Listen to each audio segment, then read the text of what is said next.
Il vaut mieux pour lui qu'il grandisse à l'écart de tout cela. Hello YouTube, j'espère que vous allez bien.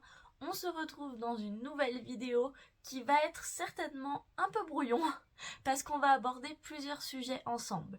Déjà, je vais commencer cette vidéo par une annonce très importante qui concerne un petit peu mes cadeaux d'anniversaire. Donc j'en profiterai pour vous montrer mes cadeaux en même temps. Et la deuxième partie de cette vidéo sera consacrée au nouveau film Hunger Games, la balade du serpent et de l'oiseau chanteur, que j'ai vraiment adoré et donc j'ai envie de vous en parler un petit peu ici. Vous l'aurez donc compris, on va être sur une vidéo un peu différente, on va moins parler de livres forcément. J'espère malgré tout que ça vous plaira et que vous aurez envie de me donner votre avis sur le film et sur mon super cadeau. Donc si ça vous dit de rester avec moi et d'écouter tout ça, on y va, c'est parti. Tu veux venir dire bonjour? C'est cool? Ok. Non, elle fait le chien de garde à côté. Bonjour. Donc, pour vous parler un petit peu de mes cadeaux d'anniversaire, je vais vous parler surtout des cadeaux d'anniversaire livresques. Je sais que le reste ne vous intéresse pas forcément. Donc, j'ai eu le si précieux bon pour aller chez Cultura. J'y vais avec mes copines bientôt et je pense que je vous emmènerai avec moi. J'ai eu cette beauté. Oh là là, il est si beau en vidéo. J'ai eu la magnifique édition de la quête des Willan, donc l'intégrale en version collector, par mon chéri. Elle est magnifique. Vous avez en plus à la fin... Hop, attendez, je trouve ça. Vous avez en plus à la fin un petit glossaire, donc je trouve ça plutôt cool. Et surtout, il est où? Vous avez des scènes coupées, type un peu making of. Donc clairement, ça c'est une pépite. Je l'adore. Il est magnifique. Ça c'était vraiment un très beau cadeau. Et d'ailleurs j'ai demandé pour Noël le deuxième livre qui est sorti en même temps. Pareil, qui est un peu un making of de tous les livres des Willan que j'ai hâte de recevoir. Mais le plus gros cadeau que j'ai reçu, ça va être compliqué de vous le montrer parce que c'est pas réellement du matériel. Il est ici. Voilà, je sais pas si je vous en ai déjà parlé, mais j'ai écrit un roman. J'ai écrit un roman que j'ai terminé l'été dernier, me semble-t-il, que j'ai envoyé à des maisons d'édition. Malheureusement, elles ne m'ont pas répondu, ou en tout cas, elles ont refusé mon roman. Ben oui, hein. La plupart des romans qu'on envoie, ça se passe comme ça. Il ne s'est pas démarqué, mais c'est pas grave, parce que mon chéri croit en moi. Et mon chéri m'offre de me publier mon roman. Donc ça y est, je vais être auto-publiée. Mon roman s'appelle Pour l'instant, parce que peut-être que ça va changer au cœur de notre nuit. Vous pouvez en avoir un petit aperçu sur mon Instagram, sinon n'hésitez pas, je pourrais vous en parler un jour dans une vidéo. Pour l'instant, je suis en collaboration avec divers prestataires pour m'aider à le rendre vraiment impeccable pour pouvoir l'auto-éditer et pouvoir avoir quelque chose vraiment de parfait pour vous. Donc voilà, c'est un cadeau qui est très émouvant, qui va me prendre du temps parce que là du coup on est en train de faire les corrections vraiment avec une correctrice sur le fond, donc travailler l'histoire, voir si les personnages sont assez approfondis, etc. Par la suite, du coup, je le ferai passer à une correctrice là pour la forme, donc vraiment pour corriger mon orthographe, les petites coquilles que je peux avoir, la mise en page, et j'ai déjà contacté quelqu'un pour la couverture. Je ne vous en dis pas plus, ça sera une surprise. Donc voilà, c'est un cadeau qui m'a fait énormément plaisir et à la fois qui m'a fait très peur parce que ça y est, j'ai plus le choix. Là, il faut vraiment du coup que je m'y mette à fond et que je fasse découvrir mon roman à d'autres personnes. J'ai quelques bêta lectrices qui l'ont lu, qui l'ont apprécié, ça m'a fait très plaisir, mais c'est tout. Du coup, bah, c'est très stressant et très grisant à la fois. Voilà. J'hésiterai pas, si ça vous intéresse, à vous tenir au courant de l'avancée de ce projet qui me tient énormément à cœur. En attendant, on va parler de sujets peut-être plus intéressants pour vous avec le nouveau Hunger Games. Donc le nouveau Hunger Games, la balade du serpent et de l'oiseau chanteur, qui est sorti au cinéma il y a quelques semaines et que je suis allée voir au cinéma dès sa sortie. Un excellent film. C'est donc le préquel de la saga que nous avons déjà tous certainement vu et ou lu. Moi, je ne me suis pas encore plongée dans les romans, mais clairement, le film m'a donné envie et je vais les lire très très rapidement. Ce que je peux vous proposer, c'est d'essayer de vous faire vraiment une partie un petit peu globale et simple sur le film, donc sans spoil, et ensuite de vous faire une partie où on va rentrer un peu plus en profondeur dans certains détails que vous n'avez peut-être pas envie de connaître si vous n'avez pas encore vu le film ou lu le livre. Donc pour cette première partie, je vais vous faire un résumé un petit peu global du film. On est donc dans un préquel qui se passe 64 ans avant le début des Hunger Games qu'on connaît déjà. Dans ce préquel, nous allons suivre le très jeune Coriolanus Snow, qui n'est donc que le président Snow qu'on connaît dans la saga. Quand on le rencontre, Coriolanus, appelé plus communément Corio, est donc un jeune homme en quête de pouvoir, en quête d'admiration, mais qui est complètement fauché, qui est pauvre, qui va tenter par tous les moyens de sauver les apparences pour pouvoir rentrer à l'université. Pour cela, ce sont les jeux, les Hunger Games, qui vont potentiellement lui ouvrir les portes de son rêve, car il va être choisi comme d'autres enfants du Capitole pour devenir les premiers mentors des tribus qui seront dans le jeu. Donc à cette époque, les Hunger Games ne sont pas du tout comme ceux qu'on connaît, mais ça je vous laisserai le découvrir par vous-même. Corio va donc se voir attribuer une jeune femme du district 12, le district généralement qui perd très rapidement ses jeux, mais il va vite se rendre compte que la jeune Lucy Gray a plus d'un tour dans sa poche et saura vite se faire aimer des spectateurs, ce qui va forcément lui apporter beaucoup dans ses jeux. Pour la faire simple, ce que j'ai beaucoup aimé dans ce film, qui est extrêmement long, on est sur un film je crois de 2h45, c'est très long pour quelqu'un qui est un petit peu la bougeotte, qui n'aime pas rester assise. Malgré tout, c'est passé crème. On est sur un film qui est en 3 parties bien distinctes, 3 parties qui sont toutes très importantes et toutes surtout très captivantes. J'ai passé un super moment, j'ai trouvé dans ce film de l'action, j'ai sursauté à des moments, je vous explique même pas à quel point j'ai sauté de mon siège. On trouve de l'action, on trouve une romance, on trouve des explications à plein de choses qu'on n'avait pas forcément compris si peut-être on n'avait pas lu les livres. En tout cas, moi, ce n'est pas mon cas. Il y a beaucoup de choses que j'ai reconnues et que j'ai appris sur les Hunger Games, du coup, de notre époque, que j'ai beaucoup aimé. Ça m'a vraiment permis de m'immerger dans cette saga que j'aime beaucoup. J'ai adoré le choix des acteurs. Je l'ai trouvé vraiment excellent. Tous les personnages ont une importance dans ce film et je trouve qu'ils sont tous très bien représentés par leurs acteurs qui sont tous excellents. Les musiques et chansons ont une place très importante, vous le découvrirez certainement très vite, mais elles sont pas non plus, elles prennent pas trop de place dans ce film. J'avais un peu peur de me retrouver devant un Disney où ça chante et ça danse tout le temps. Pas du tout, c'est pas du tout ça. Malgré tout, elles sont là, elles ont une place et elles sont très bonnes. J'ai beaucoup aimé aussi les costumes que j'ai trouvé extrêmement beaux, que j'ai trouvé très différents, mais en même temps qui se rapprochent tout doucement de la saga originale. De toute façon, vous verrez, c'est ça qui est très intéressant, c'est qu'on est sur les prémices de ce que va devenir Panem et les Hunger Games. Et du coup, c'est très intéressant de voir cette évolution petit à petit et de se dire « Ah mais oui, c'est à cause de ça qu'on en est arrivé là, d'accord ». Et franchement, ça, je l'ai trouvé très bien fait.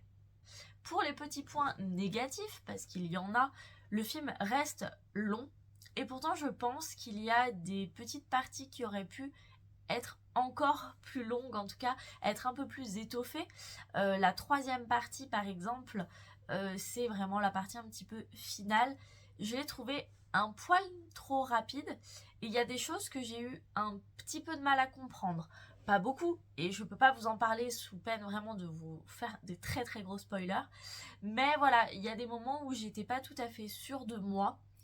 J'ai discuté avec des personnes qui avaient lu les livres et pour eux du coup les choses étaient assez claires, mais quand même qui m'ont dit effectivement je pense que si tu n'as pas lu les livres, peut-être que ça tu l'as pas forcément bien compris. Donc je me suis fait expliquer 2-3 trucs par ces personnes, ça m'a aidé, ça ne m'a quand même pas dérangé. Et d'ailleurs je pense que c'est un gros point fort de ce film, c'est qu'on peut le voir sans avoir lu le livre ni le livre du coup de ce film, mais ni non plus les autres livres, parce que des fois il y a des petites références qu'on comprend pas, qui étaient dans les livres et qui n'avaient pas été mis dans les films. Là j'ai pas trouvé que c'était le cas, en tout cas j'ai passé un excellent moment, mon chéri qui était avec moi aussi. Voilà, je pense que j'ai fait à peu près le tour de ce que j'avais à vous dire. Vous l'aurez compris, le film m'a vraiment beaucoup plu, je pense presque qu'il m'a plu plus que les autres Hunger Games, je l'ai vraiment trouvé excellent. Et j'aimerais tellement, tellement qu'il y ait d'autres films, d'autres livres qui viennent compléter cet univers. Je rêve par exemple, comme beaucoup je pense, d'un préquel du coup sur Haymitch, qui est un personnage que j'adore et qui est si peu exploité dans les films. Je sais qu'il l'est un petit peu plus dans les livres et c'est aussi pour ça que je les ai demandés pour Noël pour pouvoir les lire, parce qu'il y a tellement de choses je pense pour lesquelles on passe à côté. Et je pense vraiment qu'on peut faire de très très belles choses avec cette saga. Et ça fait plaisir d'ailleurs de voir cette saga qui revient un petit peu sur le devant de la scène. Parce que je trouve qu'au final, ces dernières années, les dystopies, on n'en voit plus. Que ça soit en bon film ou au cinéma, j'ai trouvé qu'on en voyait moins, j'ai trouvé ça triste. Après je sais que voilà, c'est une vague sur laquelle on a bien surfé et là qui s'est échoué un petit peu. Malgré tout, je pense que c'est un genre qui va faire son petit retour un petit peu. On a quand même des excellents livres qui reviennent sur le devant de la scène. Je parle par exemple d'Absolu de Margot Dessen, qui a vraiment remis la dystopie sur le devant de la scène, sur le devant de la scène, sur le devant de la scène, et ça fait trop plaisir parce que moi c'est un genre que j'aime beaucoup et que j'ai hâte de revoir en film. Voilà, maintenant, ceux qui n'ont pas lu les livres ou vu les films, bouchez-vous les oreilles, swipez cette vidéo, on se retrouve la semaine prochaine pour discuter d'autres choses. Pour ceux qui ont envie de continuer avec moi avec quelques spoils, vous pouvez rester, on y va à nouveau. Donc, pour ceux qui sont restés, je sais pas vous, moi j'ai été extrêmement étonnée parce que je ne m'attendais pas du tout à ça sur plein de points. Corio, par exemple, je m'attendais vraiment à un personnage détestable, aussi détestable qu'est le président Snow dans la saga principale, et pourtant pas du tout. Et ça a été réalisé avec une excellence. Corio, on s'attache à lui, c'est un personnage qui est peut-être pas bon parce qu'on le sent dès le début que l'ambition arrive à vite prendre le dessus, mais malgré tout c'est un personnage qui est attachant, qu'on a envie de suivre, qui a envie de prendre les bonnes décisions, même si il s'est un petit peu loupé sur la fin, mais quand même c'est un personnage moi que j'ai beaucoup aimé, que j'ai apprécié durant tout le film. Et vraiment pendant tout le film je regardais mon chéri et je me disais mais enfin c'est quand qu'il devient vraiment méchant.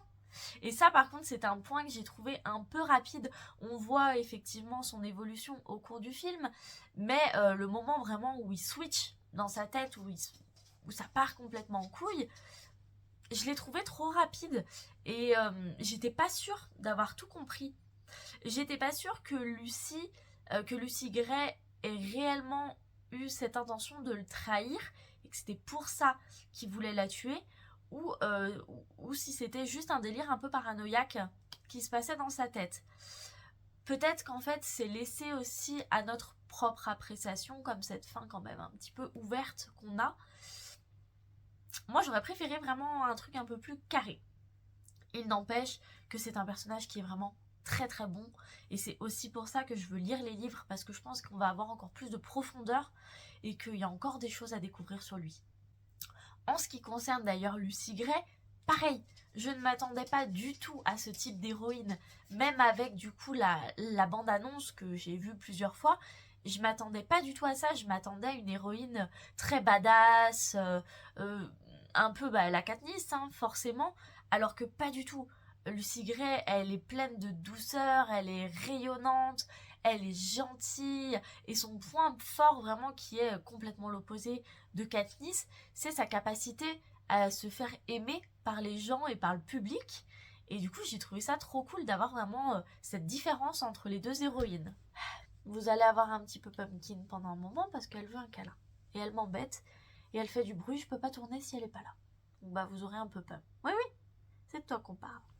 Ensuite, autre chose qui m'a étonnée, en fait c'est vrai que je m'y attendais pas, pourtant c'est vrai que c'est plutôt logique, c'est vraiment l'ambiance générale qui est très différente des autres Hunger Games.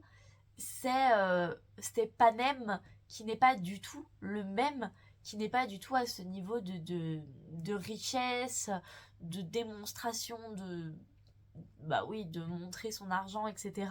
C'est quand même différent, on sent qu'on est quand même sur un Panem qui sort de la guerre, qui est encore très éprouvé par celle-ci et qui a besoin de remonter un petit peu dans l'estime des gens. Et j'ai trouvé que c'était très bien fait.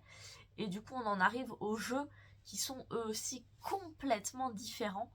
On se retrouve vraiment dans un jeu avec des tribus euh, qui sont traitées comme de la barbaque, hein, comme un animal qu'on envoie à l'abattoir clairement.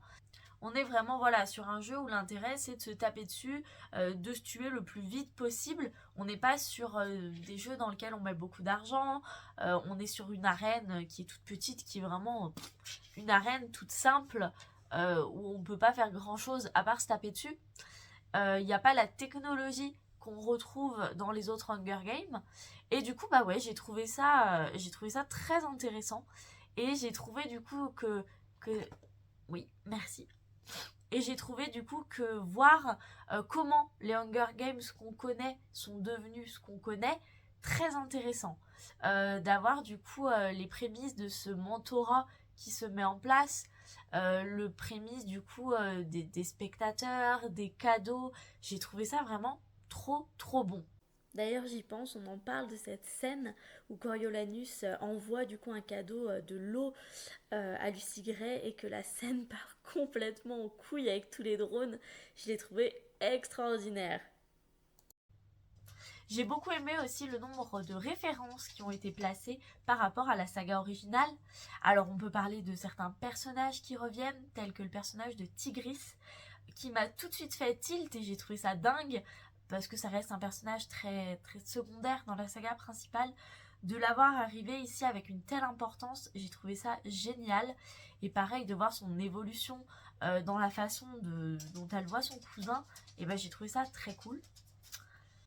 J'ai adoré aussi revoir le présentateur César. Donc bien sûr c'est pas César, hein, c'est je pense plutôt son ancêtre, son grand-père ou son père, je ne sais pas. Mais j'ai trouvé ça trop cool et il apporte de toute façon un plus à ce film. Un plus mais extraordinaire comme dans la saga principale où moi je l'adore. L'acteur en plus est excellent et je trouve que le rôle est clairement fait pour lui.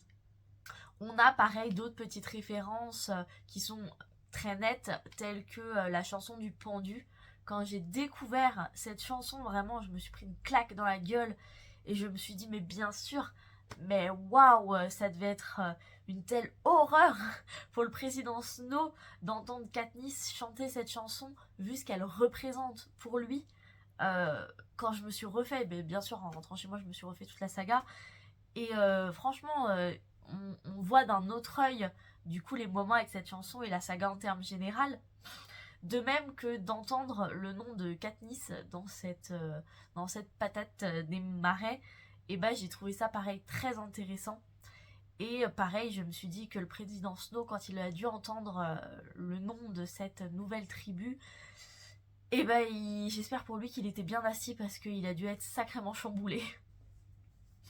En revanche, du coup, il y a des choses que j'ai mis un peu de temps à comprendre, peut-être qui n'étaient pas assez bien exploitées, ou simplement que j'ai pas compris, hein, parce que j'ai pas la science infuse. J'ai eu beaucoup de mal à comprendre la relation entre Coriolanus et Sejanus, qui est donc, si j'ai bien compris, son meilleur ami, donc il va trahir et envoyer à la mort. Mais au début, je comprenais pas si réellement ils étaient amis ou pas. Il m'a fallu un moment déjà pour le comprendre. J'ai trouvé que la relation était peut-être pas assez poussée et surtout beaucoup trop rapide dans la partie 3. Ce qui fait que la mort de Sejanus n'a pas eu l'impact escompté sur moi en tout cas. C'était très triste mais ça m'a pas bouleversée comme peut-être ça aurait dû le faire. J'ai eu beaucoup de mal à comprendre aussi l'intervention des jets bavards qui sont devenus plus tard les jets moqueurs. J'ai fini par comprendre, hein, parce que je me suis renseignée, j'ai écouté 8000 vidéos parce que je trouvais ça trop intéressant, mais j'ai eu un petit peu de mal à comprendre au début, donc peut-être que ça a été abordé trop vite, pour moi en tout cas. Je sais pas si dans les livres c'est abordé différemment, mais en tout cas pareil, de les entendre revenir dans les autres films de la saga, et bah ça apporte vraiment un plus, et encore une fois, bah voilà, c'est des petits détails comme ça qui font qu'on se dit, putain ouais, ça c'est un bon film, ça. Voilà, après j'ai plein de petits moments en tête comme ça qui me reviennent où je me dis, là c'était trop bien, là ça l'était un peu moins. Mais malgré tout, c'est un film qui va rester et que je vais regarder de nouveau avec grand plaisir. J'espère prendre autant de plaisir à lire les livres. Et j'aimerais savoir, tout de suite, dites-le moi, si la fin, du coup, est différente de ce roman par rapport au film. Parce que le fait de ne pas savoir ce qui arrive réellement à Lucy Gray, parce que moi, j'ai pas réussi à comprendre, est-ce que réellement Lucy Gray est morte? Est-ce qu'elle s'est enfuie? J'ai un peu de mal à comprendre, et ça fait comme une fin ouverte, et c'est quelque chose que je déteste au plus haut point. Donc heureusement que le film ne s'est pas arrêté vraiment sur cette scène et a continué un petit peu sur du coup la montée en puissance de Coriolanus, parce que là par contre j'aurais pu être un peu déçue, je pense. En tout cas voilà, si vous avez la réponse à cette question, n'hésitez pas à me le dire. N'hésitez pas à me dire ce que vous avez pensé du film et du livre, si vous avez vu des différences importantes qui pourraient me donner encore plus envie de lire les livres. Je pense que cette vidéo a été extrêmement brouillon, mais vous commencez à avoir l'habitude, mes idées partent toujours dans tous les sens, et c'est pas grave, ma foi, vous continuez à suivre mes vidéos, donc je pense que ça passe. Voilà, j'espère que cette vidéo quand même vous a plu. On se retrouve la semaine prochaine pour une nouvelle vidéo. Je ne sais pas encore ce que ça sera. N'hésitez pas à me dire si vous avez des envies en commentaire. Je vous fais des gros bisous et je vous dis à bientôt. Ciao!